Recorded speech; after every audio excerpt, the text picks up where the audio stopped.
You are a being of abundant love, health, and wealth. You are a manifestation of the divine. In a world where we are stripped of our authenticity, I am here to walk you home by reminding you of your ultimate power. I am KaSandra, the creator and artist of Magic of Eden. Welcome to my podcast, Magic of Eden, the journey to your highest version. On my podcast, I'll be featuring and performing my poetry. I'll discuss traumatic and heartwarming experiences and how we can use magic to help us reclaim our divinity and evolve along our spiritual journeys. I'll also pull tarot and oracle cards during some discussions and leave you with words of encouragement as you reclaim the God and Goddess within you. I hope that through my passion and vulnerability that I am able to create a safe haven for you to thrive and transform.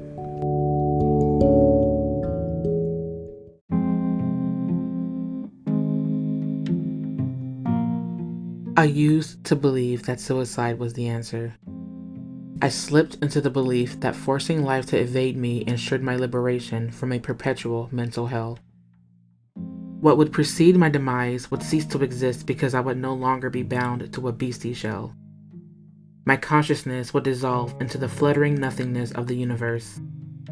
The creeping footsteps of my past always seemed to tiptoe their way through my subconscious and revealed themselves as raging demons that preyed on the happiest moments of my childhood. These demons paraded their way into my early adulthood, wreaking destruction on significant moments of my life. I used to believe that my existence swallowed excessive space despite the infinite magnitude of love and life it possessed. I was always intimidated by my birthright to be a high vibrational being worthy of walking through heaven's golden gates. Therefore, I concealed and angered myself far below the highest octaves of me. I vibrated at a lower frequency simply because that's what I believed I deserved. I struggled with loneliness and often found myself psychologically and emotionally ignored and dismissed by people when faced with troubling situations. I was trained and sculpted to fear the wrath and electricity of whips on my skin that would precede my ignorance at a young age. I sliced and burned my tongue to prevent vocalizing my suffering of physical, verbal, sexual, and psychological abuse.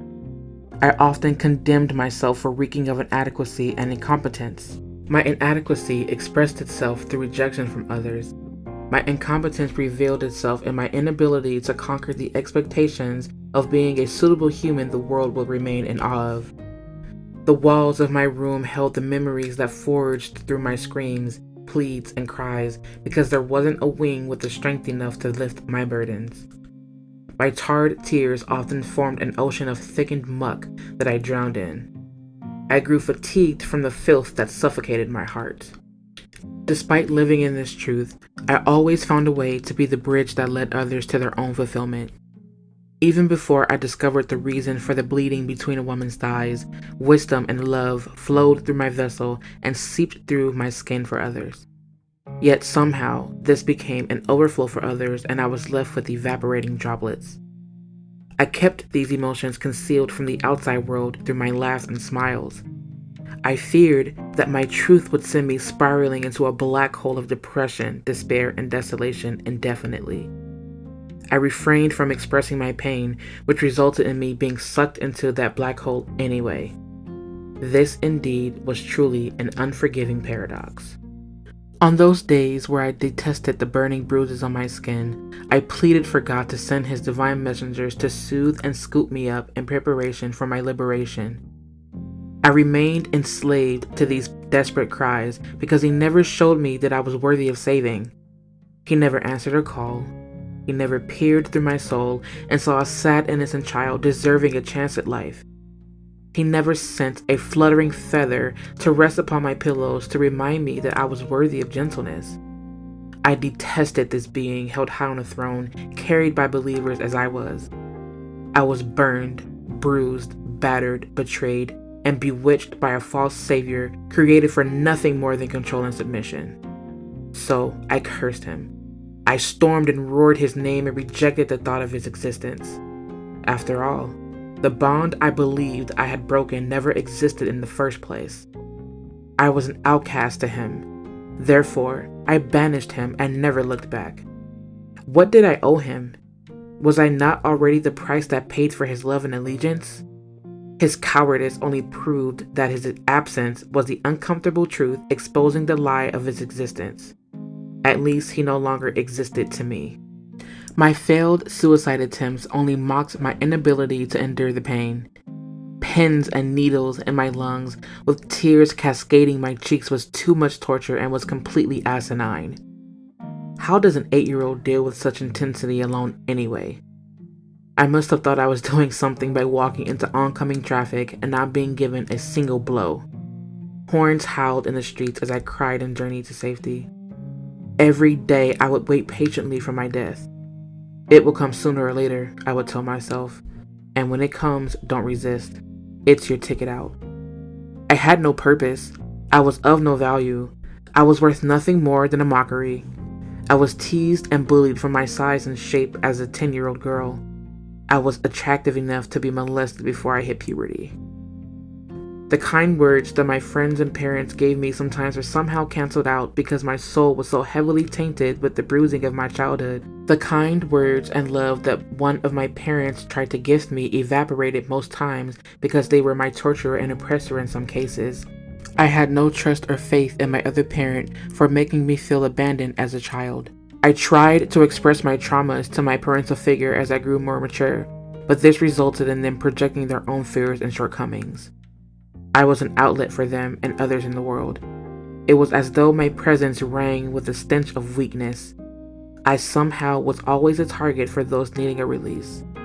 I always absorbed this energy because I perceived them as a part of me. They were wounded just as I was, and I was desperate for their acceptance. So, I allowed this behavior from others if it meant saving them. To save them was to save me. Something in the back of my mind persistently tugged me in these shadowed moments.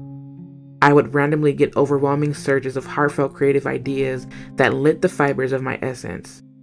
I was a torch whose flame would burn and dim. I somehow kept myself barely afloat this raging sea of trauma while lighting that torch with what little warmth I could. After discovering magic and shadow work, that warmth would gradually sizzle and form a blanket that would shelter me as I journeyed to sanity. I spent years searching for the answer to the question, why me? I submerged myself in the rivers of my shadows, desperately voyaging to the shores of my truth. I used to pursue these answers by peering through the eyes and lives of others. Yet, there was a light that led me right into the darkness of my own internal abyss. This shadow realm revealed each raindrop of trauma I had felt throughout my entire life by far. This realm swallowed time, and each moment I dwelt in this dimension, I would be lost for lifetimes, reliving memories that revealed themselves as ghosts and fragments. The screeching burn of these painful memories clawed through my soul because I resisted them. I was afraid of them because they showcased the painful reality that I was suffering.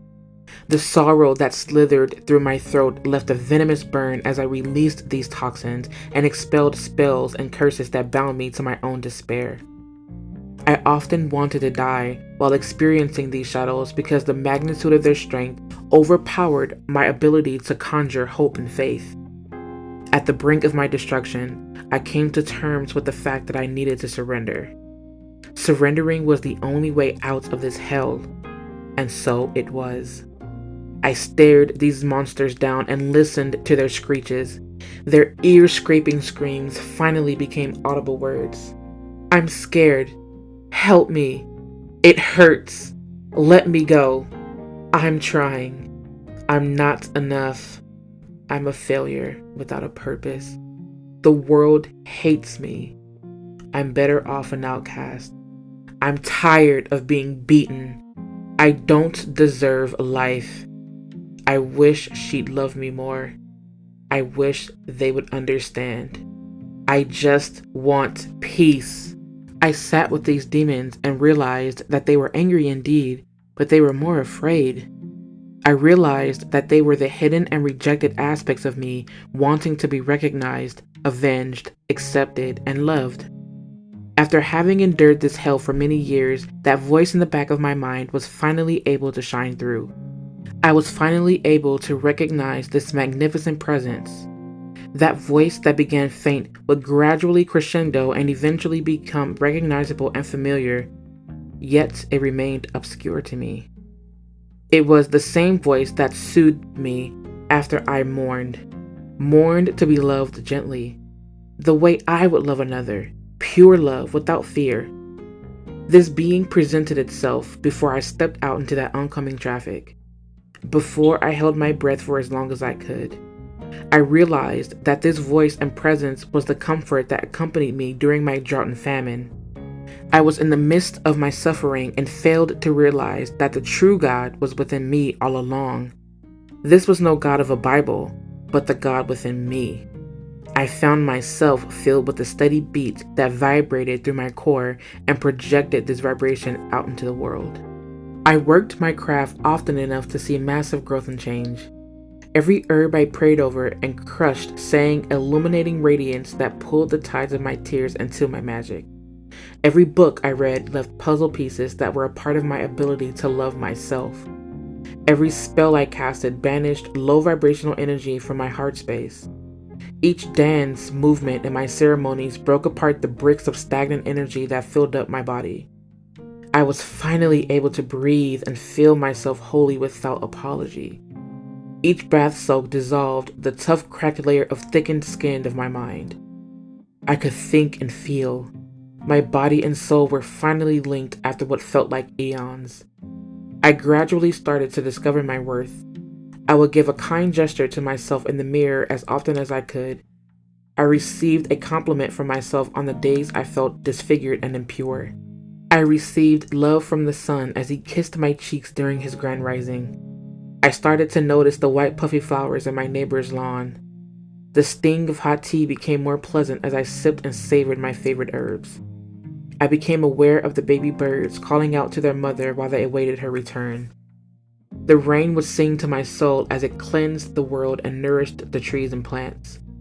With every breath I took, I received life from that promising source that continued to rumble within the abyss of me. I discovered myself in everything: the sun and moon, the dirt, soil and flowers, the clouds, the winds, destruction and rebirth. I discovered my divine feminine nature to receive and express my magnetism.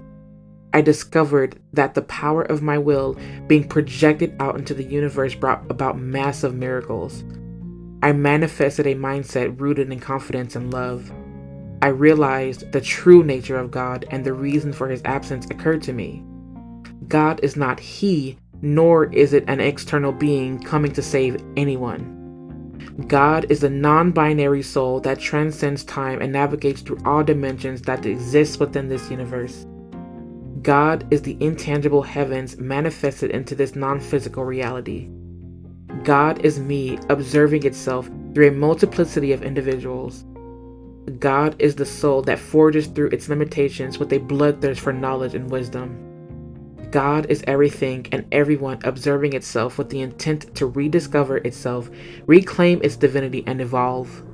It is divine order and divine chaos. God is infinite love. God is all. I spent all that time in despair and suffered. I did not realize that those moments would soon become the catalyst for my transformation and evolution. I thought that death was a ticket out of that hell. However, what I failed to understand was that death is not limited to the termination of a life indefinitely. Death is the spirit that transports the soul into another dimension of life. It is the spirit that reminds us of our infiniteness by connecting the dots of each moment in our lives. It is the angel that showcases the fractals that construct our universe, thus revealing our unlimited potential. It shows us the significance of our essence and reminds us that although our waking life is a dream, we are worthy of dreams filled with pleasantry and love. Death showed me the true nature of God and how I was a part of that essence. That beautiful black angel, death, helped me to perceive my suffering from a higher octave. Where there is suffering, there is transcendence. I transcended beyond my pain and suffering by transmuting my traumas into treasures to help heal the world. I'm thankful for having traveled through the interstellar space of my mind. My perception of this world has permanently been altered. I can no longer fall into the belief that I was destined to have only negative experiences. Experiences are neither good nor bad. It is our perception of them as conscious beings that unfolds fear, sorrow, wisdom, and fulfillment. It is up to us to choose what energy to tap into. I mourned who I was and laid her to rest. She was the sacrifice needed for my evolution. I will always and forever be grateful for her bravery and courage to carry on despite her triumphs and tribulations. I am a warrior now because of her. To anyone who has listened this far, please know that I stand with you. I am in awe of your ability to have made it this far along your journey. The world is constantly shifting and breaking apart its foundation, and yet here you are. I applaud you for loving yourself enough to continue breathing through such a treacherous time. You are resilient as palm trees, but might I remind you that your strength is not always measured by how much suffering you can take. Sometimes your strength is expressed through your tears. Your vulnerability and transparency are keys that unlock the doors to your authenticity, and I am proud of you for having shown that. You are so much more than your pain and suffering. There would be no you without you. Understand the assignment and continue on with your mission. You are loved, cherished, and appreciated. Now that was a short essay, I suppose. I freestyled it and I decided to name it Finding God. I was inspired to write that because there was a time not too long ago, it was probably about a week or so ago, where I was on Instagram on my personal page, Shadows X Magic, and I just randomly got this idea. I was like, you know what, let me go to my story because I'm feeling kind of, inspirational right now, right? So I'm on my story and I just started writing and posting things, right? And I was like, you know what, I might as well go ahead and take these and do a free write off of them. And lo and behold, that was what I came up with. I feel like that could have been a lot better. Like I said, it was just a free write. It wasn't anything that was, supposed to be extremely extravagant. But I figured, let me go ahead and play with some words real quick. And, I just went off the vibe of the post and there you have it. That was Finding God. So thank you for listening to that.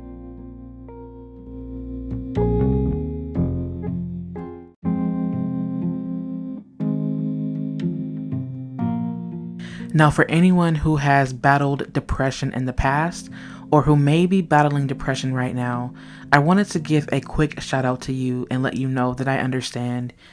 It is not a process that is easily understood. It is not a process that is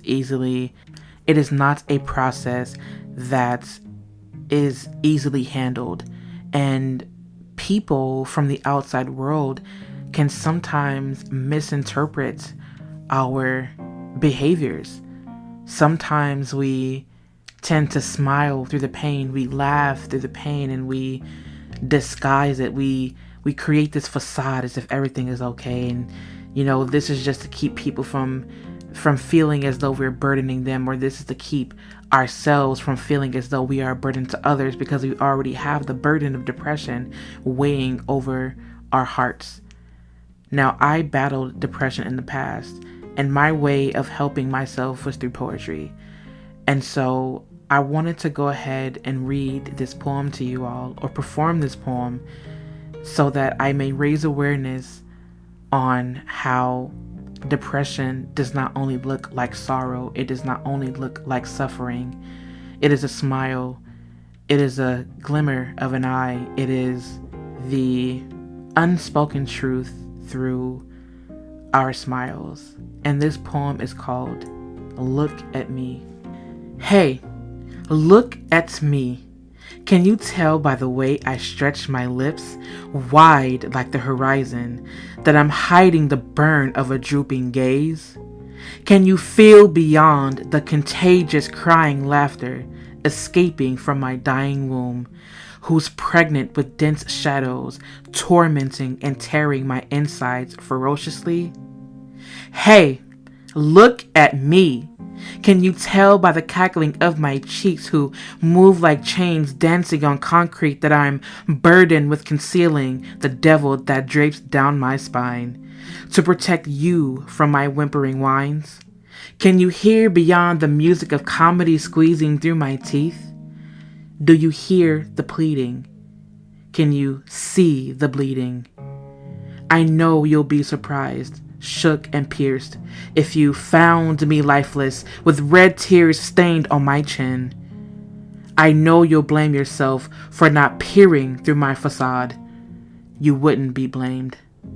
I will pray to someone's God through these snot tears and sobs that you'll never find me that way. But please, I beg of you, look at me. Now, that poem was Look at Me from the book Eden, Reclaiming Your Divinity Through Poetry and Self-Expression.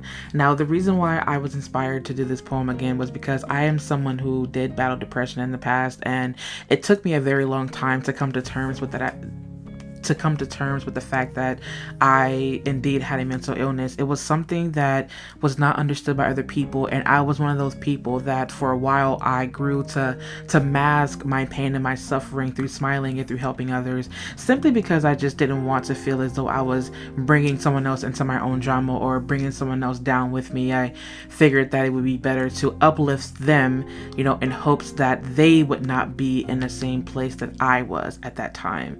And smiling and laughing and joking around was the best way that I could get through it, but it was also, again, to hide, my pain, because not only that, I was a person, who did not understand the power of vulnerability and who did not understand the power of seeking help when need be. And, it was poetry that helped to pull me out of that depression, out of that despair, along with magic. And, poetry is something that I use, in my spell work, when I'm battling things like this. Do you see what I mean? And so, writing that poem, first of all, it was a freestyle, but it was something that needed to be written, because, that was something that I had to pull from the depths of me. And I also feel like that is something that I can connect with other people more on a very intensely deep level with. So that is actually one of my favorite poems, again, from the book Eden, Reclaiming Your Divinity Through Poetry and Self-Expression. Now, this book, you can actually find it on Amazon, or you can also find it on my shop online. And I will make sure to leave the links down in the description box for you guys, for anyone who is interested.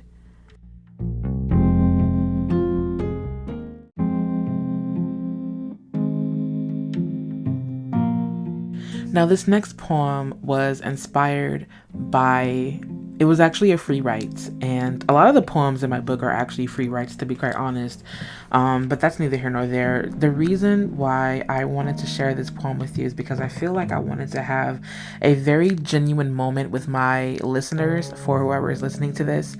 I feel like I wanted to give you guys, that taste of my poetry. And so I'll be performing this poem for you guys. It's called Internal. The reason why I want to share Internal with you is because it's a poem that is very, very, very emotional for me. Whenever I read it, I usually tear up, but I told myself that I'm not going to cry as I perform this for you. No promises. I'm pretty sure I won't, but we'll see. Hopefully my Sag moon and my Capricorn sun and my Taurus rising comes through and keeps me from shedding tears, but we'll see. And I'll explain more after the performance. I have yet to remember the day I started to hate the hairs prickling on my back and legs. I guess I may have started when I was pulled into the world's sizzling chains, deeper than the ocean's gaze on a full moon in July. I cried and coveted to be wrapped in wings that carried my curses away from the sweet melody of my own flame that stings and pierces the trust I have in my might. I sacrificed my strength the day I heard the news of the town that would rather outcast me. Submission to their ideals replaced my power because I found that my weakness was grander than confrontation. Confusion often kissed the soles of my breathing feet when I'd meet their eyes. You see, I was trained to submit to that power higher than me. through yelling and screaming and what felt like beatings. My feelings were never valid, only dismissed by the ruler of my throne at home. Or maybe she understood sometimes on the days I cried. Each day the clouds rested on the treetops. I scorned through my window and leveled a torch within the caves of my howling chest, because what was best was that I expressed my hurt in silence. Silence was more convenient for them, for her, because they all dreamed of the days they could dance away their sins on musty red carpets covered in cigarettes, if it meant releasing their own faults and regrets. There were days I wished to climb to the rooftop of my project apartment and declare my hatred for the world, for her, him, and me, scream and jump to me the end of me. There were days I wished they'd find me hanging, scarred and naked from a tree, with a note that reads, I just want to be loved and kissed and seen as beauty like the other girls, and be loved with a love that doesn't sting or bruise, physically or emotionally. I just want to be seen as worthy of life, as love, as human. I remain muzzled by my own might, despite my daring, daunting desire to be treated with reverence and seen in an angel's light. Yet I find my feet pacing right into the nightmares of those with whipped backs and eager hands, dying to strangle the little life left, and begging beings as a means to cope with their untamed shadows and wolf's skin. How can I discover my truth when all I see is black when I stare within? How do I trust the light outside of me when it just burns and pierces my dreams? How do I cope and free my soul when every corner carries curses that creep and seep through every layer of my cracked concrete of a heart? I look at her sometimes with a belly full of spiders, dying to be consoled without the reminder of her afflictions and how she showed strength at a child's age. I want so gravely to giggle with others without the vexing that follows. Yet this strife that seals its head and kneels at the knees of my conquered combats reveal that my screams are better off left internal. Now, Internal is one of those poems where I had to express the fact that I internalized a lot of my pain and suffering because I didn't really know how to express myself at a young age, because I felt like whenever I would express myself, it would really lead to just doom and destruction, and it would really just put me in a place that was, not only awkward, but it was just almost impossible to, endure, expressing myself, because sometimes I felt like expressing myself was worse than the trouble, that I had gotten, for speaking my mind, most times. And, as I grew older, I just got tired of, the arguing and the going back and forth with, one of my parental figures. I'm not going to say who they are right now, but I just got tired of it. And, I just had to, express myself, because I feel like a lot of people, who go through these things with parents, growing up, sometimes they feel like it's disrespectful for us to, to speak our minds. And it often led to more conflict than resolution, when we expressed ourselves. And, we end up, internalizing a lot of these afflictions. And for some people, they even project, these things onto other people. And, it just becomes a part of, a shadow. And some people just have a really hard time, expressing that aspect in a safe manner without wreaking havoc on the lives of other people. Fortunately, I am a person that is level-headed most of the time. I'm able to, gather my thoughts and become the observer, over, years of practice. But even in my younger years, I was able to, well, I'm young now, but even in my adolescent years, I had this really weird way of just, remaining, in control of myself, most of the time, even at such a young age, which was truly astounding. But, if I'm going to pat myself on the back, but, either way it goes, like I said, Internal is just that poem that expresses the internal conflict that was hard to express, growing up.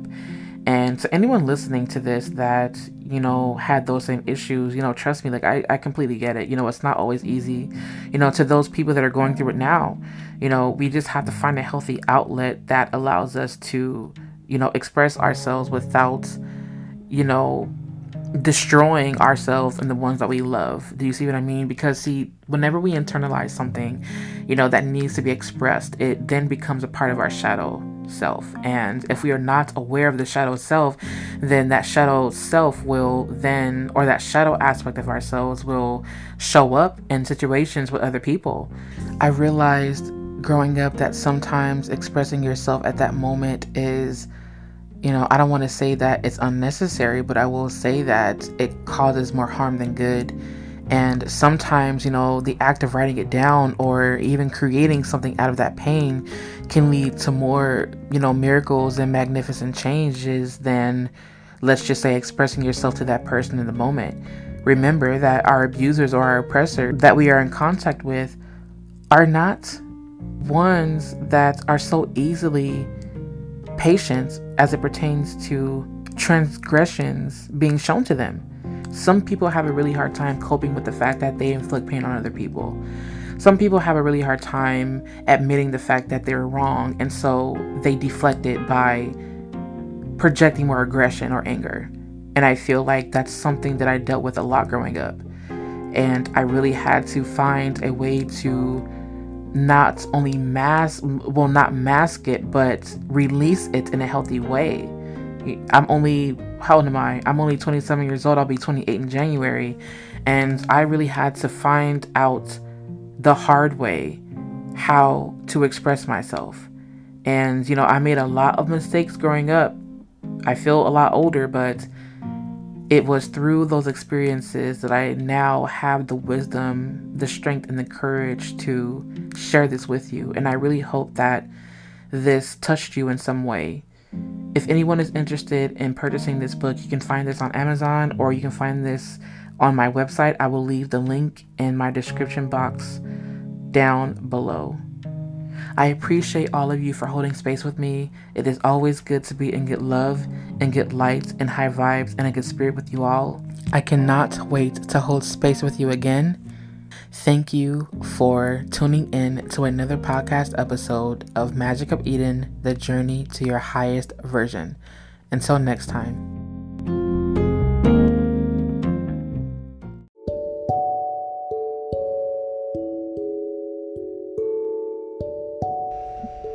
Thank you, tribe, for tuning in to this podcast episode. I have enjoyed our time here. In case you need to reach me, you can visit my Instagram at Magic of Eden. There you can find short posts of inspiring messages, witchy tips, and much more.